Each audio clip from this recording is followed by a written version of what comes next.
Good evening, everybody, and welcome back to the IzzyVerse. We're on our next day. Yesterday, we had a great show, and we have another great show lined up for today. I just want to say thank you to everyone that has been supporting the channel. It's been great. Again, our channel's found, my channel's found here on YouTube, Facebook, Instagram, TikTok, you name it. So it'll be great if you could just go ahead, support the channel, subscribe to the channel, like the channel, follow the channel, share it with your friends. With that being said, I'm going to give you my plugs before we talk to our guest for today, Mr. Keith Williams, who is waiting expectantly, patiently in the lobby right now. But as you already know, there are a few things I want to go over. Starting with the Mocha Show, I already put up a video earlier this morning, and I plan to put another one tomorrow. Tomorrow, I'll put another Mocha video. I believe I have two or three more to go. They'll all be also housed in YouTube as well. I'll be posting them on Instagram. I got some great people that I'm going to I talk to, and people that I plan on talking to in the future again. So look out for that one. Also, I want to promote something that just came up. This just in, guys. I will be at the Brooklyn Independent Comic Showcase. That's this Saturday in St. Mark's Comics. Not the St. Mark's Comics we knew when we were growing up, right? I grew up with the St. Mark's Comics that was right there in St. Mark's Square in the East Village. And this one is now in Industry City, Brooklyn. So come check us out. I will be there.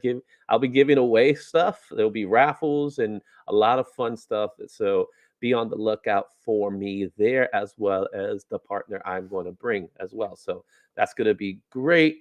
Also, we're going to put that up a little later because I did see some good stuff.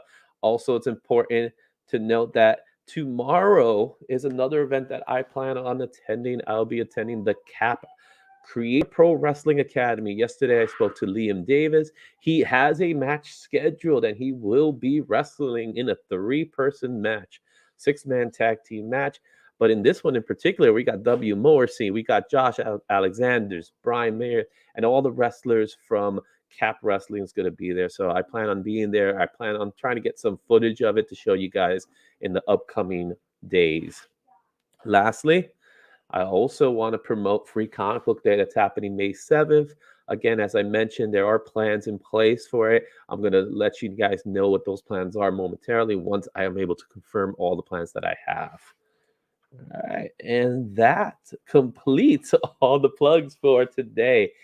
With me today, I have another inker that, just like this past week when I spoke to Scott Hanna, I got another inker who spans years in the business, probably even longer than Scott. Now that I'm thinking about it, he's done work for Web of Spider-Man, The Phantom, Ravage 2099, and one of my personal favorites, Warlock Chronicles. With me is Keith Williams. Hey Keith, how's it going, man? Hey, is it going good? Good. Going good. I have to say, man, every time I speak to an artist or something, they're always surrounded by like hundreds of books. We read when we have Yeah. the time. Yeah. So what's going on, Keith? How's everything? Oh, everything's going great. Yeah, this is like my in between time between conventions. Usually I'm at a show during a weekend. I actually have a weekend off. Oh, So really? And here I am I'm gonna get myself a show pretty soon, yeah, right? my perfect. Yeah, and my show is literally last minute, so I'm so Oh happy that wow. I was able to secure a table. The reality of it is there was no plans on going to the show, Mhm. so I had some other plans, and it turns out that those plans were the wrong day. Okay.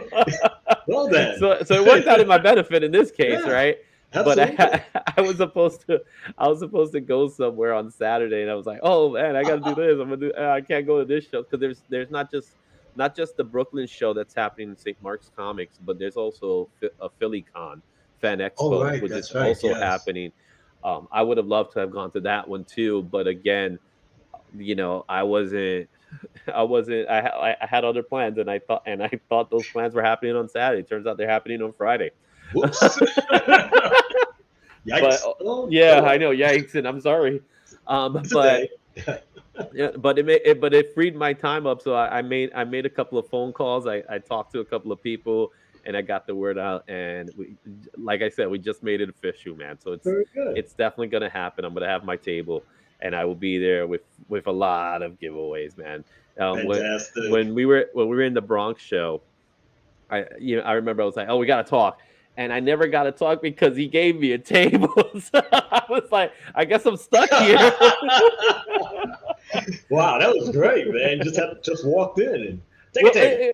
yeah, it wasn't exactly like that, but it was more of a, we were building connections, and as you know, the channel was fresh, right? It was really fresh. Oh It was yeah, starting to yeah. pick up, and when we were talking, I was like, yeah, this is what I'm gonna do. This is what I'll say, and he's like, oh, I got a table for you.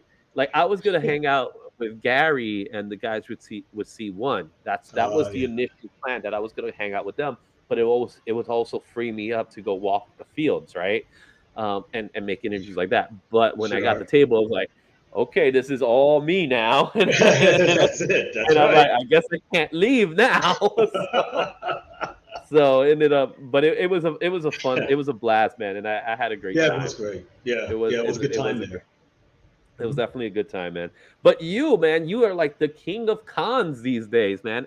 Yeah, Every so often, I see you in a con. yeah. Either it's like with Michael Gracia, um, you did the one upstate. You got more coming up. Tell me what it's like being just going to all these cons. I said it before. It's like being in a circus. I feel like circus folks. We like pitch our tent. Like at a site like a hotel or a convention center or whatever, and we're there for the weekend. And then after that, we pull up tents and go to the next show.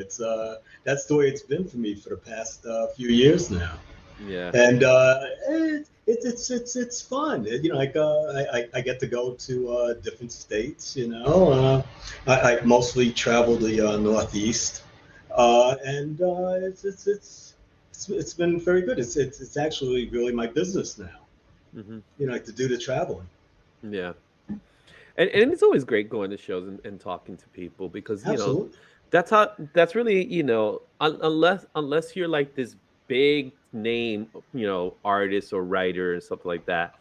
The way people are going to find about your work is by going out talking to people, and then when they learn about you, and they find that you're a cool guy, then they support you more, right? That's how that works usually, right? Well, if, it's if, nice. Yeah, if they it's find nice. out you're a jerk, then you don't get as much of the support that you want to get, right? So Maybe. Yeah.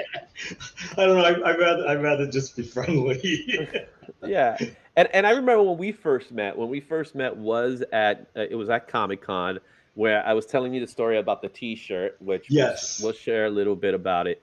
I didn't have the T-shirt on that day, but but the next day I was like, "Look, I I know. got That's great. it!" Wow. I So had let one. I had one too, actually. Oh, really? Did you have one of the Yeah. original graphic ones?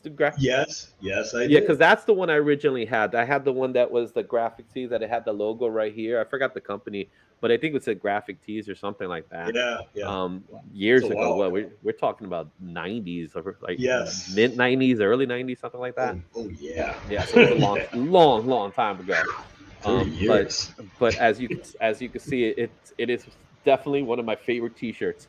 It looks Um, really good. it You're taking yeah, good care of it. it's just this is great. I love this T-shirt.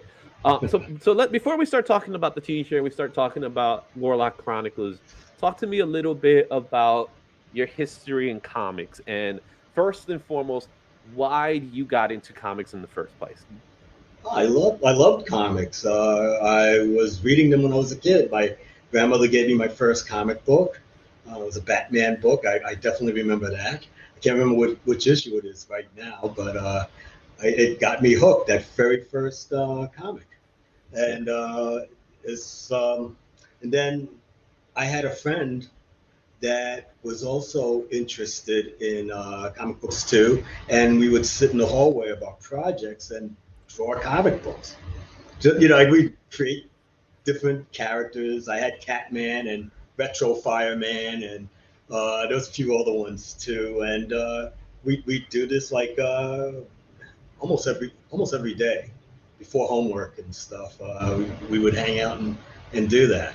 I just I love collecting comic books, but I also, like I said, love drawing them.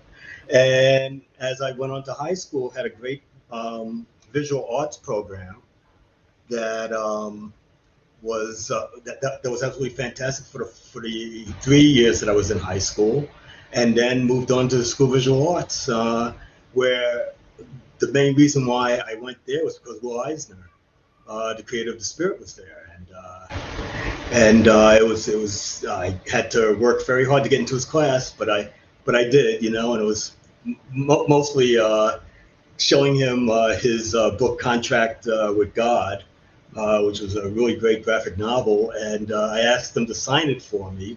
This was after continuously asking him to be in his class and continuously getting a no for an answer.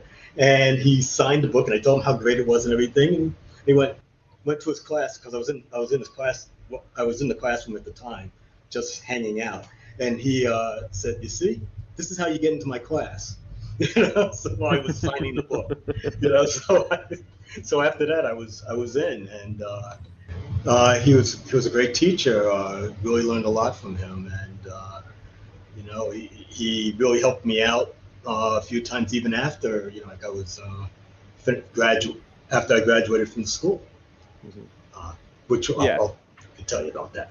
Yeah, so with Will Eisner, his name pops up a lot when I talk to other artists and how they went to school, because I remember back when I was in school and in college, we didn't have the comic, curriculum, right? Everything was like illustration or Right. graphic design or something in that area, right? It wasn't really comic book driven, right? So there wasn't really any place where you could learn about sequential art or learn how to tell a story with multiple pages or even comic strips for that matter. You would think, right, with like the greats like, Charles Schultz and those guys like that, Bill Watterson and that there would be some kind of need for, Jim Davis is another one that comes to mind, right, with Garfield. You would think that there was something out there for sequential storytelling, but there really wasn't. No, So when I hear stories about Will Eisner teaching, excuse me, um, it was a situation where everybody was trying to get to it, and it was popularity because there really wasn't that much of it anywhere else. Besides it's Joe true. Kubert, right? Joe Kubert That, was kind of like the guy that who that's started right. that whole thing. That's right. As a matter of fact, that was one of my choices because the Joe Kubert School was just starting up at about the same time that I was getting ready to go into college. But I think it was the draw of Will. I read his Spirit comics. I loved them. Like I love the storytelling. It was incredible, and that's why I gravitated, I guess, more over to visual arts to see him. And fortunately, I was able You, to, you got lucky. yeah, I got lucky for like I think it was like 2 years, yeah, in visual Yeah. arts.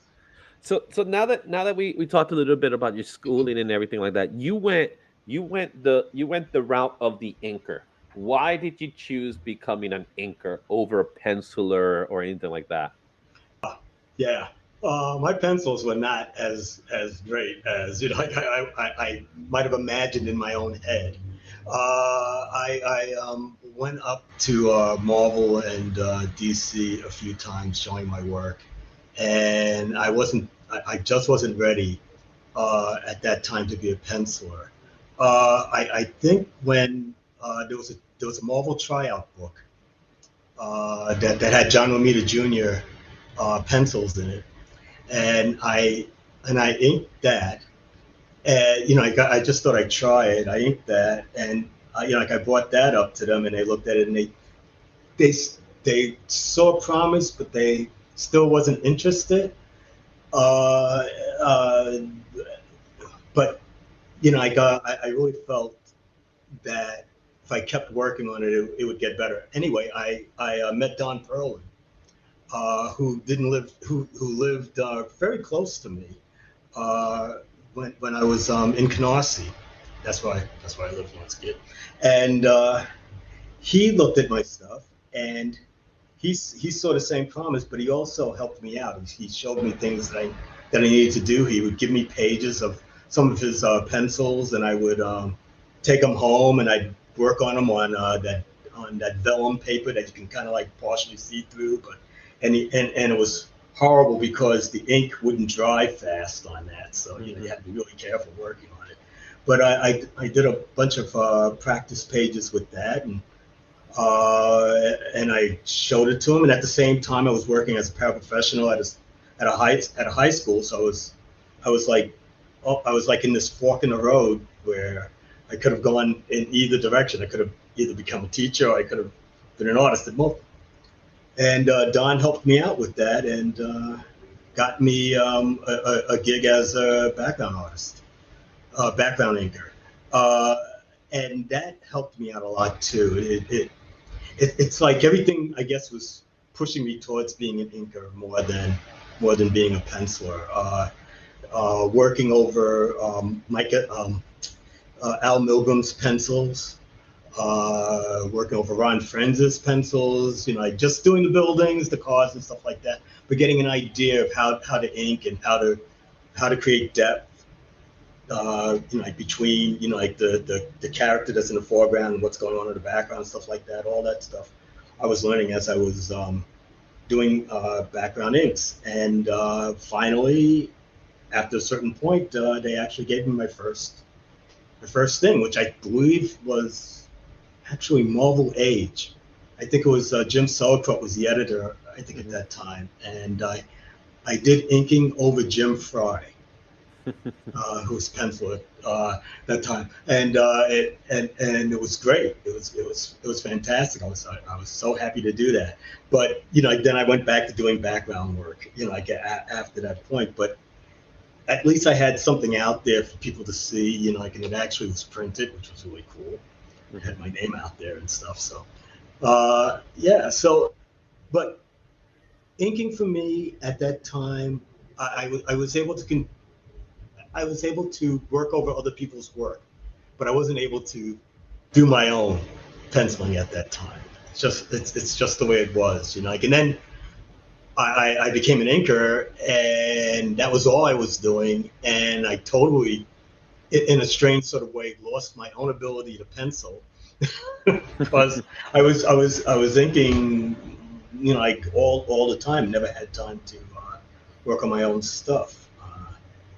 But I gotta say that like I really enjoy it because of the amount of people that you work over, the amount of books that you do.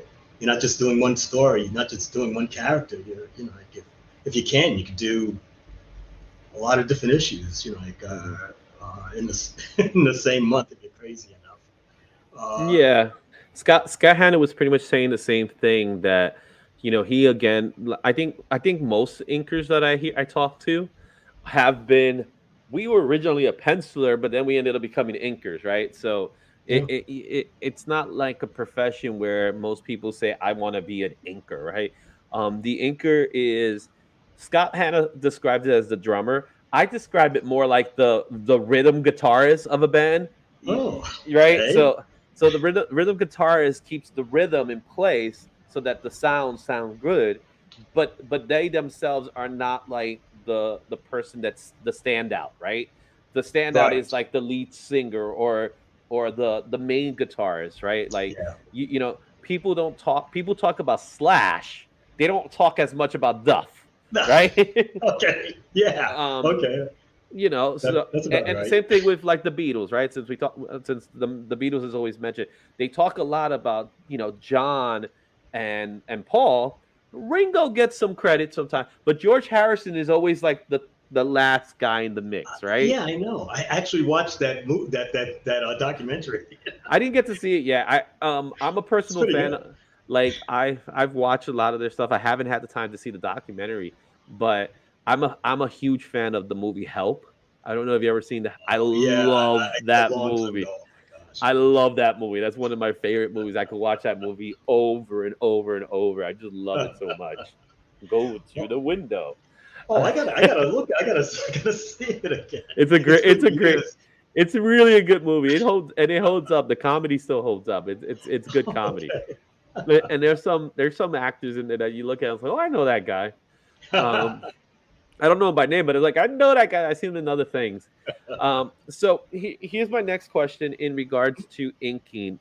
Um, what is your traditional tool of inking tools that you have? What do you use? And more importantly, when you're inking someone's work, do you make decisions what kind of tools you use? Yeah, okay. Tools I usually use Hunt 102 pen point, Crocro. That's you're dipping your pen point into ink and then putting it onto the paper. That's like old school stuff. Also, Winsor Newton Series 7 brushes, number 2 or 3 usually I would use.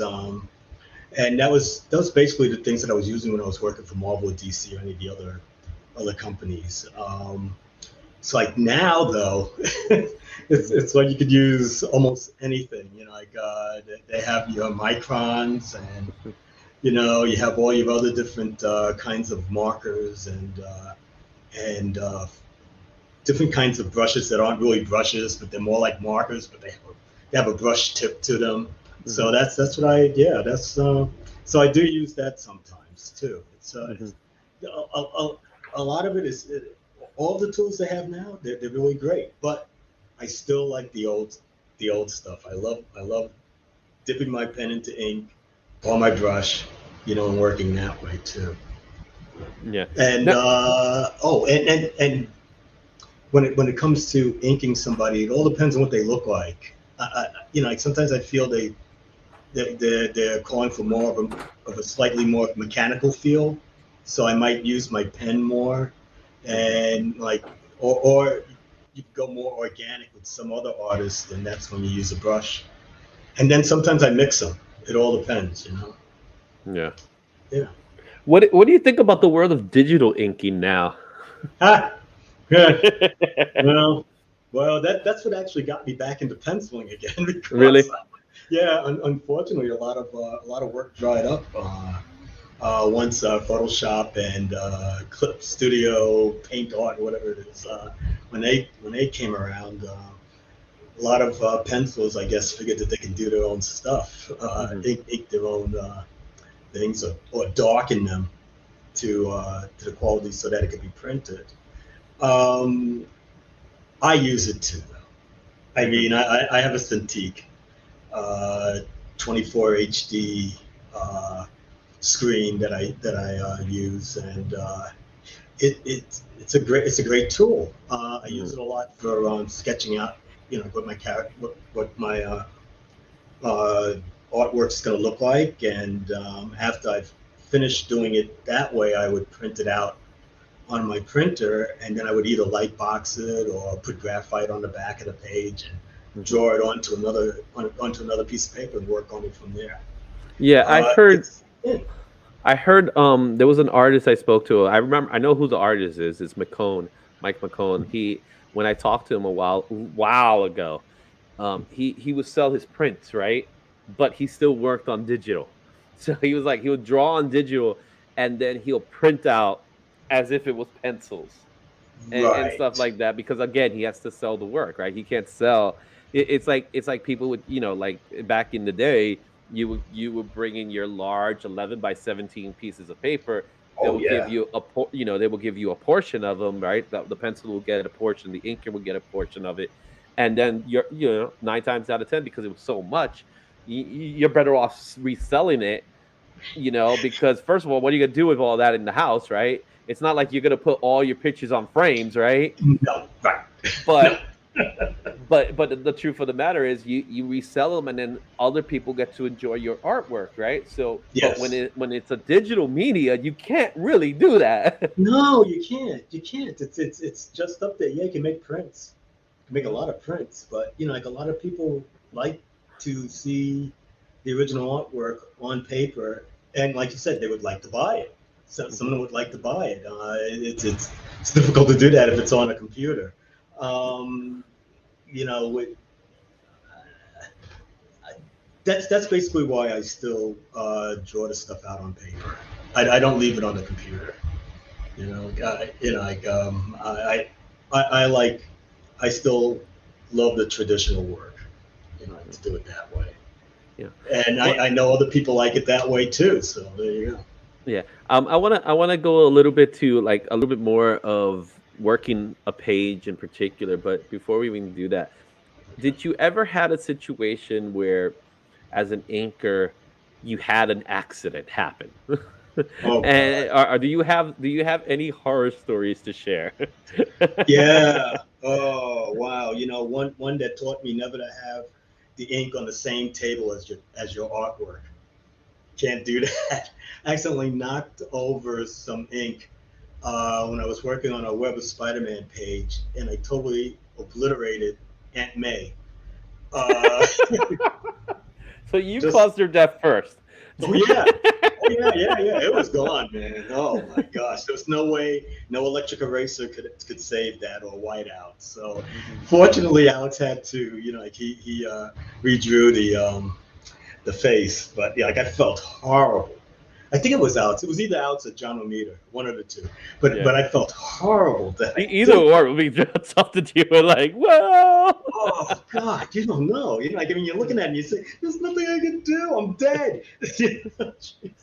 And Oh, I'm sure those guys probably experienced that with other people before. It's sure. got to have happened so many times, right? I'm sure, but they don't tell you about it. So Yeah, that's yeah. why I had to ask a horror. I didn't ask Scott a horror story, but I was like, I want to hear I want to hear something like that. All Oh, right, that so that that, that was horrible. just being there, like no, No.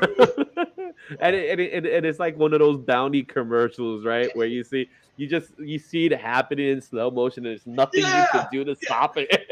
yeah. Except this was in slow motion, man. This is just like there was no bounty. There was none of that.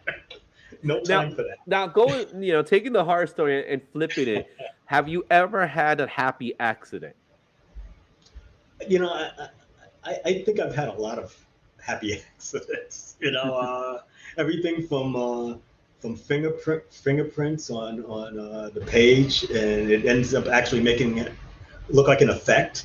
Like to trying to correct something with like maybe an electric eraser, and it actually does something that makes it look like there's like an energy boat or something. There's a lot of and then you would keep it there. I was oh wow okay. Yeah, there's been a few of them. I can't totally lock onto which the ones that I actually did, but I'm sure there were a bunch of them when I was working. So, when I'm using brushes, and I would ink hair, and like sometimes I get so nervous sometimes working on hair, but sometimes when you might do something that you might have slipped or something like that, but it gives it a nice flow to it. And Mhm. it's like you just go with it. Yeah. When it looks like it's going bad, you just keep going, and like suddenly, oh, okay, it's starting to look okay. We'll get there. We'll get there, We're right? getting there. It's okay.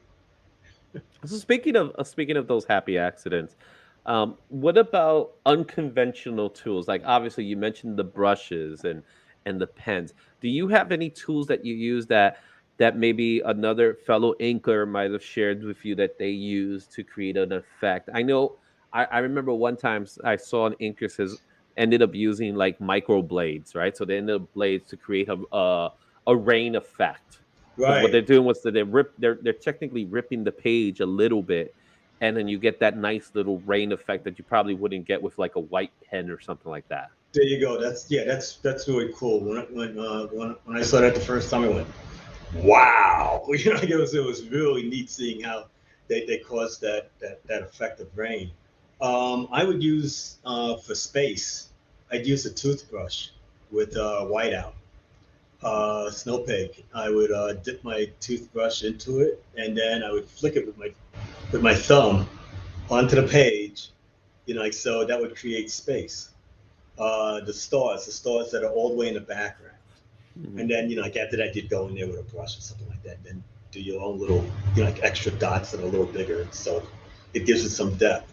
But yeah, that's one of the things that I always love doing, like that. And it also works great for blood too, for black blood, not the blood. It gets like if you're hitting somebody and you got the guy's face is going over to the side. You put a little bit of you spray a little bit of that black on there, and it's like it's like just knock his face off. It looks great. So we're finding out that we're getting some fans coming up saying, Oh, "Hey, calling you the man. Keep fooling him as the man." Right? How you doing, Mikkel? Also, hi, Mikkel. one of a friend of the channel, Daryl Alexander Moore. He's saying, "Cool, Keith." So Hey, Daryl. Daryl's a really cool Thank you. guy. He's a great guy. I love his stuff. Great. All right. So let's go ahead and talk a little bit about some of the books you've worked on. So let me go ahead and add them to the stream. So let's go and talk a little bit about your work here. So obviously, this is one of your pictures that you've done of the Phantom. We'll talk about the Phantom momentarily. But the book we want to talk to, and this was the book I was telling you earlier that I said I actually owned this book at one time. When I was in junior high school, this was one of the many books I had taken from me. Because I used to bring I used to have my comic books in my book bag, and I would show them to some of the kids. And of course, some kid in the Bronx. Unfortunately, not everybody is wholesome, and they took some of my books. This was one of them, and I never really got it back. And it wasn't until this week when I saw it, I said, "Oh my goodness, I used to have that book." And I was like, and it's just looking at it now. It's like now I'm on a mission. I'm on a mission to get it. Yeah, I'm gonna eventually. It can't be that much. It's not. It can't be that high in value. So I'm pretty Hopefully. sure. Yeah, I don't think it's one of those rarity books that people are going crazy Nah. looking for. But Nah. it does. I personally like the colors that were used for this. Obviously, your ink work is in this page and stuff like that. So talk to me a little bit more about Web of Spider-Man and what was it like working on a book like Web of Spider-Man? Because Web of Spider-Man was not obviously is a secondary book to the other book to Amazing, Amazing being the flagship title, but there was always something special about Web of Spider-Man for me personally. I think it was always a great book, and it also featured characters that you probably wouldn't have seen in the Amazing Spider-Man title. Yeah, I guess so. Like they did have probably Flash and some of the other characters that are usually like not shown too much, I guess, in Amazing. It was just fun. It was my second book that I did. That was like a regular gig after Sectors, and working with Alex, who also went to School of Visual Arts, and I never expected to work on a Spider-Man book. That was amazing. That was a real dream come true. Um, so I was panicking every issue, like trying to make sure that it looked good and that they were happy with what I was doing to make sure I could keep my job. Uh, but no, we really had a good time. I worked with Alex on this book for about 5 years. And I think that might be one of my longest running titles um, in comic books besides the Phantom.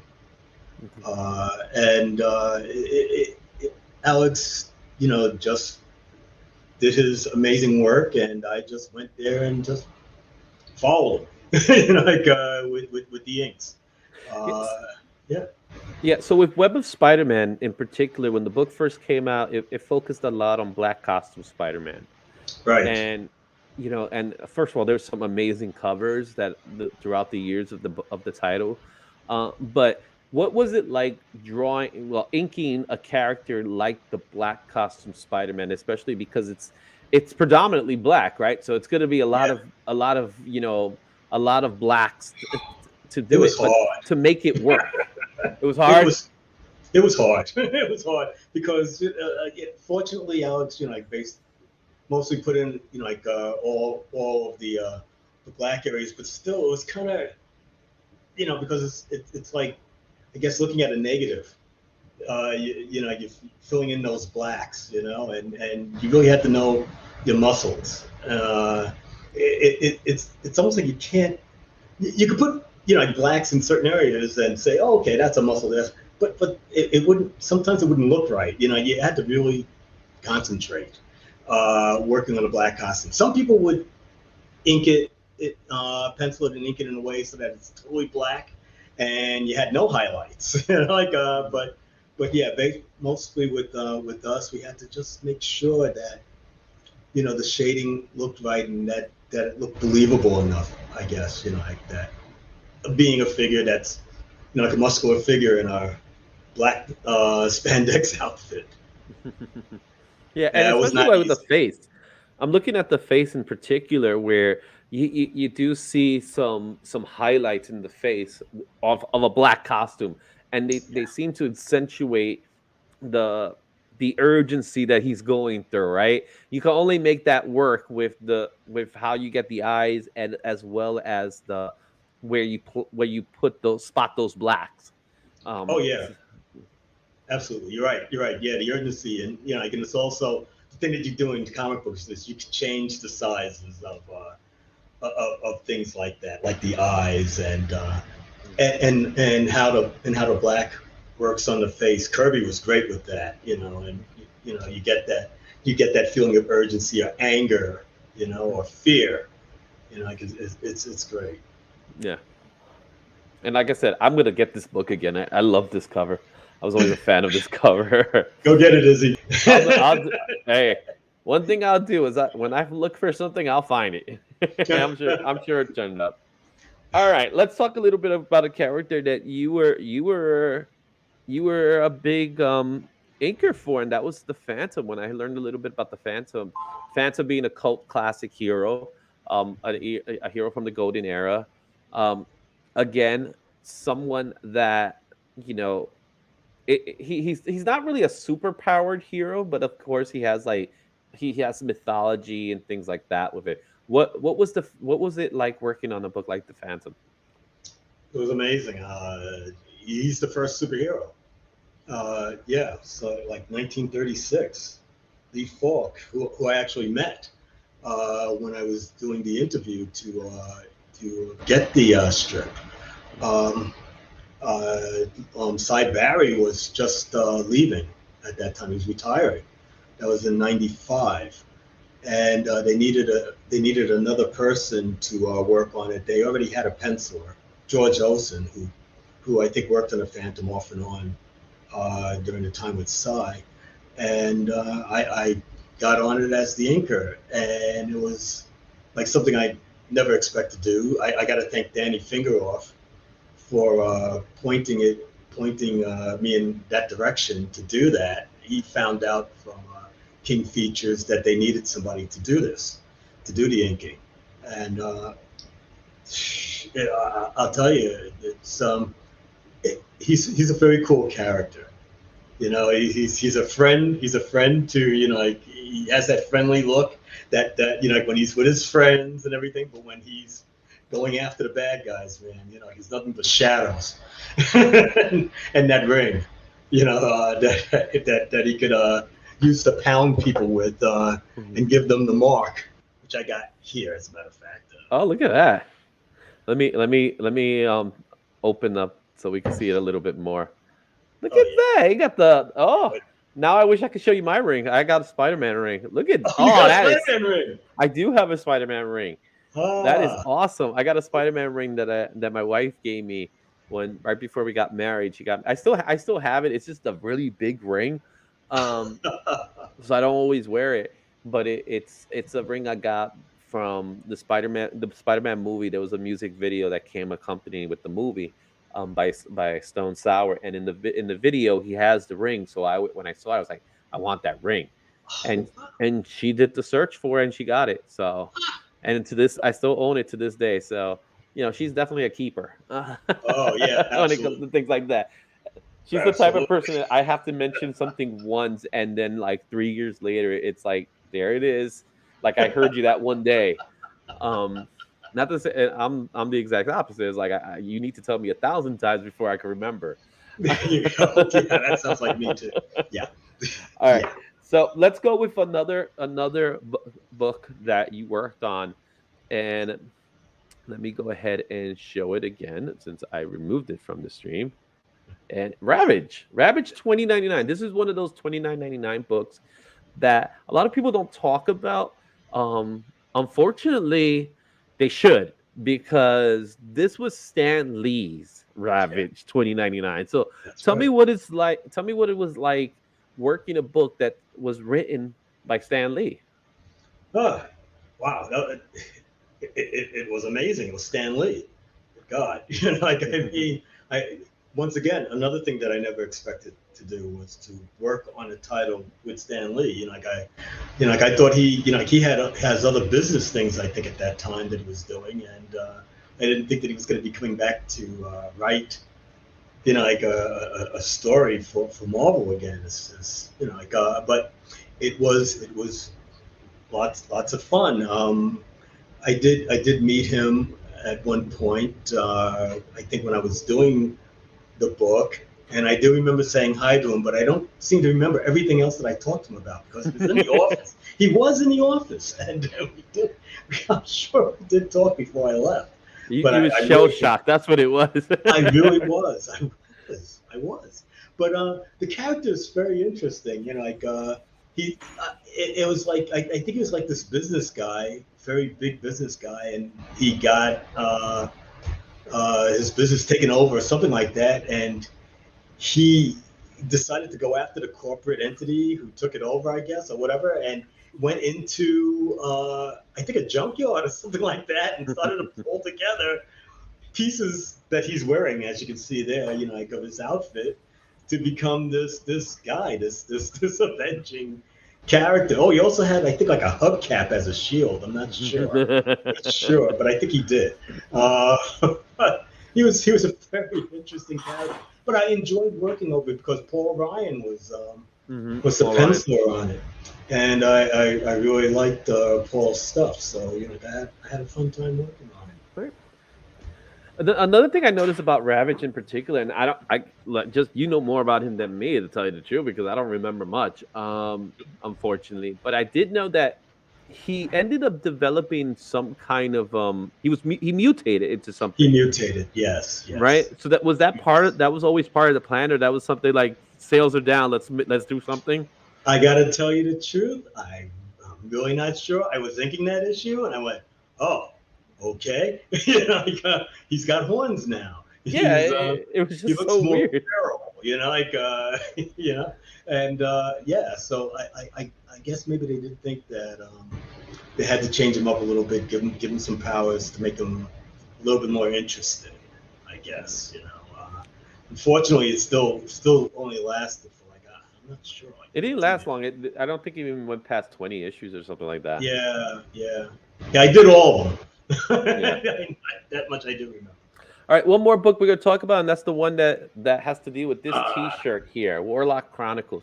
Now, uh, with Warlock Chronicles, this was a secondary issue. This was a another issue on top of Warlock and the Infinity Watch. Warlock in the '90s became huge as a result of the Infinity Gauntlet, right? oh He yeah. personally is my favorite character. I love Warlock. Warlock is my guy. I got right up there. I have the first appearance, Fantastic Four. I had, Marvel Premiere #1. When it comes to Warlock, I love Adam Warlock. He's one of my Uh, favorites. In fact, he is my favorites. I got statues. I got everything with Adam Warlock. Um, he's just the embodiment of what a cool character should be, right?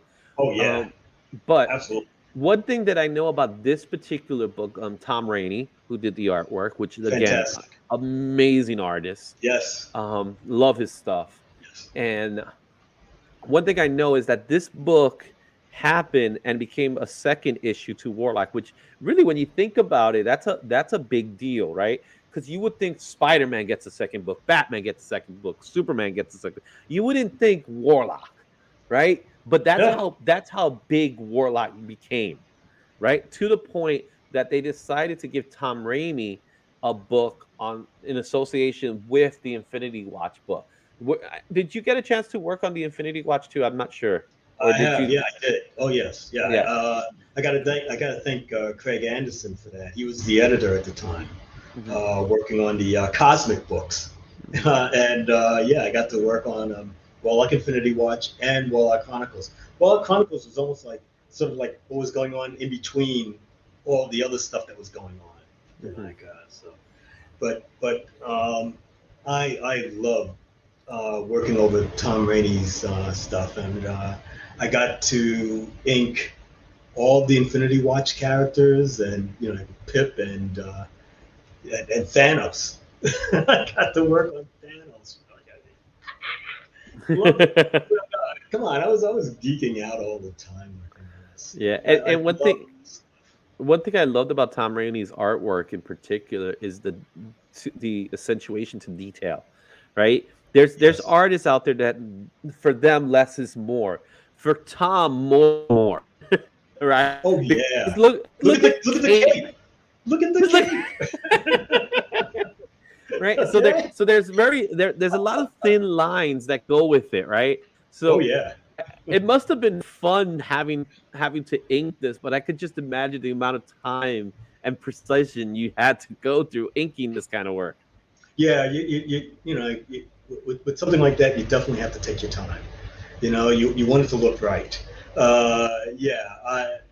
Every one of those little lines that are going into those folds of the cape, and like even in his face, which look at the face. I mean, it's incredible how that looks too. Uh, but you see, it makes you want to slow down, make sure it looks right. That's how Tom's stuff was. I really respected Tom's pencils. All They're right, absolutely fantastic. so let's talk a little bit about the story of this T-shirt, which I shared with you, but of course our audience don't know much about the T-shirt. So of course, like anyone at that particular era, as I mentioned to you, I am such a huge Adam Warlock fan. I love everything about Adam Warlock, for a lot of reasons. And when this comic book came out, there was also the T-shirt that came out during that time, right? So they would make a lot of these covers of T-shirts, and they weren't, most of the times the T-shirts were just the cover in some way, right? So in this case, it was just the character, and they put him into a T-shirt. So I remember buying the T-shirt in Fordham Comics in the Bronx, which is my first comic book shop, which is still there. So I'm giving shout outs to Wow. Fordham Comics. The third floor, man. You had to go to the third floor in the craziest stairs, man. It was scary sometimes.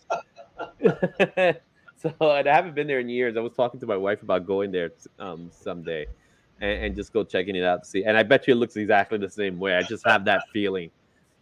So I bought the T-shirt there years ago as a young teenager, and stuff, and I love the shirt. And of course, like any other shirt, within time it worn out. Right, I ended up getting a hole in it, and I still didn't want to give it up because I loved it so much. So eventually, it disappeared from my drawer.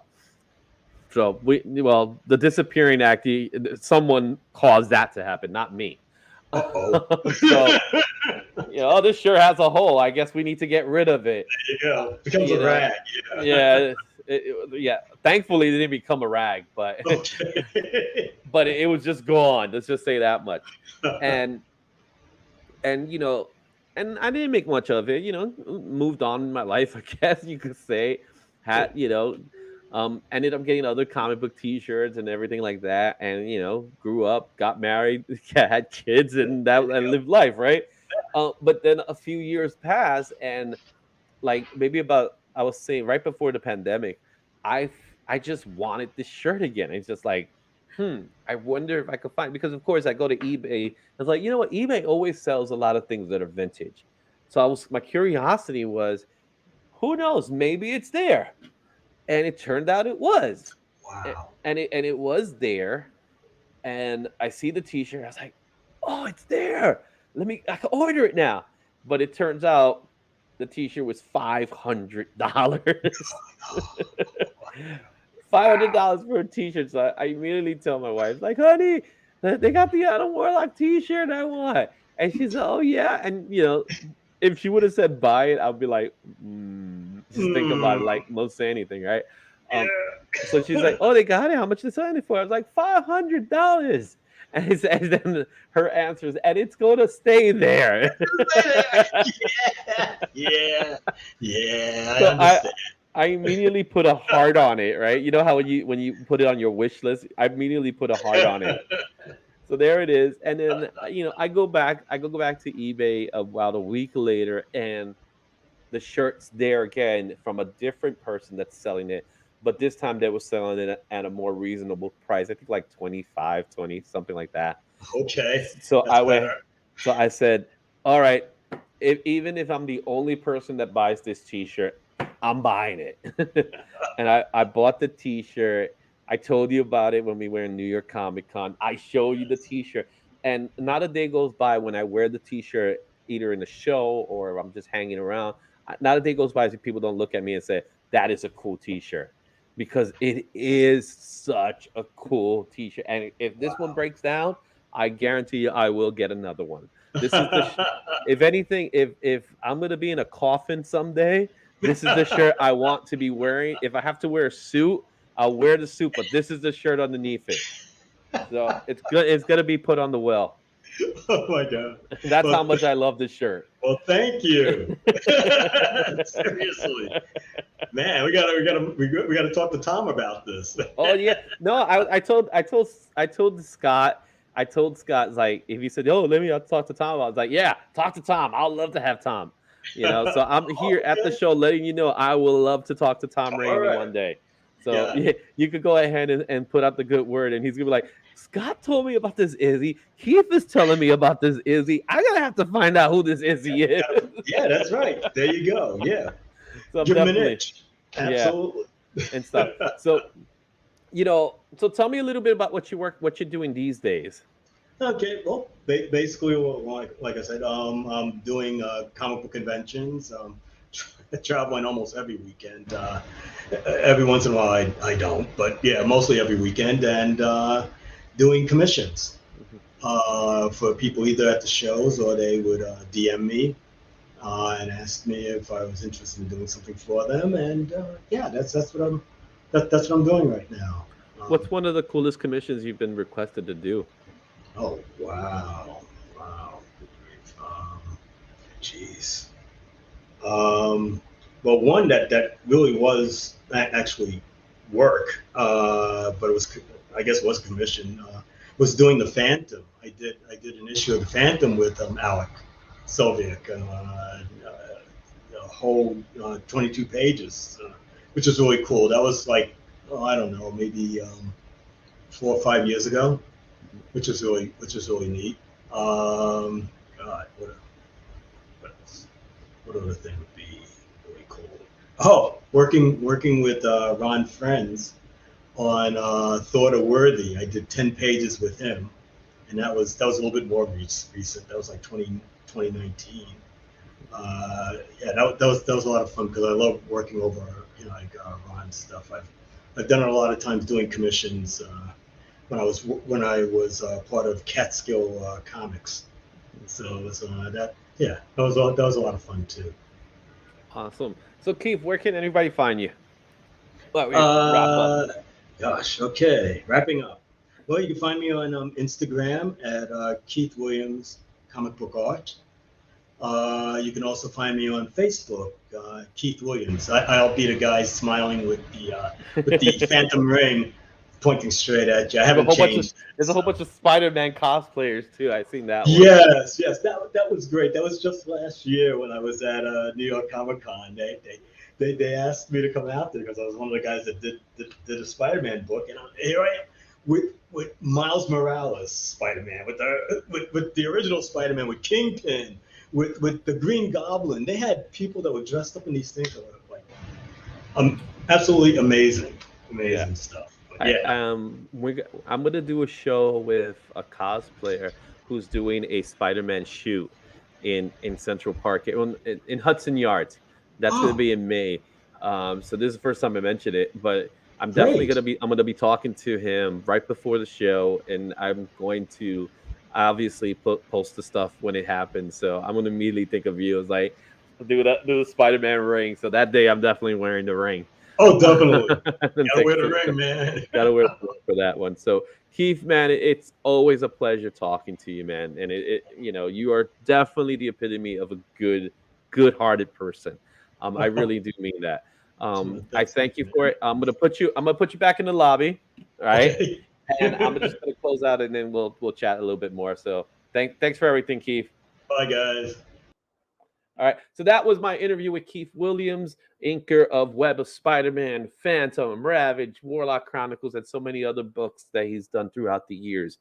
Just as a quick reminder to everybody, if you haven't had a chance to take a look at it, go into Instagram, go into my YouTube channel, and you're gonna see the Mocha Fest videos. I have some great interviews that I have. I'm gonna have some more to come in the next couple of days. So be on the lookout for that. Also, be on the lookout tomorrow. The Cap Create a Pro Wrestling Academy show is happening this Friday in Lynbrook. You can get your tickets at Create a Pro Wrestler. There's only a few tickets left, but it's your chance to see Kaz, W.C. Morrison, Josh Alexander, who's one of the next big wrestlers that's going to be a big deal. Tasha Steeles is going to be there, Brian Myers, and all the wrestlers from Cap Academy is going to be there. And again, just as I mentioned, I will be at the Brooklyn Independent Comics Showcase this Saturday, 11 o'clock to 7 p.m. at St. Mark's Comics on Industry City. Don't go to St. Mark's Comics where it used to be in the East Village. They definitely moved to a better place, I have to say. And I will be there alongside some of my other compadres from Creative One and other things. Again, Free Comic Book Day is happening May 7th. Get your books. There's going to be some great books out there. Some people from the channel is going to be having books like Scott Hanna with Spider-Man, like Jamal Angle with Archie. They're going to be offering their books there, and they're going to be free of charge. So it's free comic book day, guys. All right. And again, if you need comic books and you need a comic book place and you're ever in the New Rochelle area, go to Squeaky's Dugout. Squeaky's Dugout is a great place where you can get your comic books, guys. So now, with that said, I thank you all for watching the channel. I'll try to keep it as short as possible. Love you guys. I'll see you soon. Take care. Bye.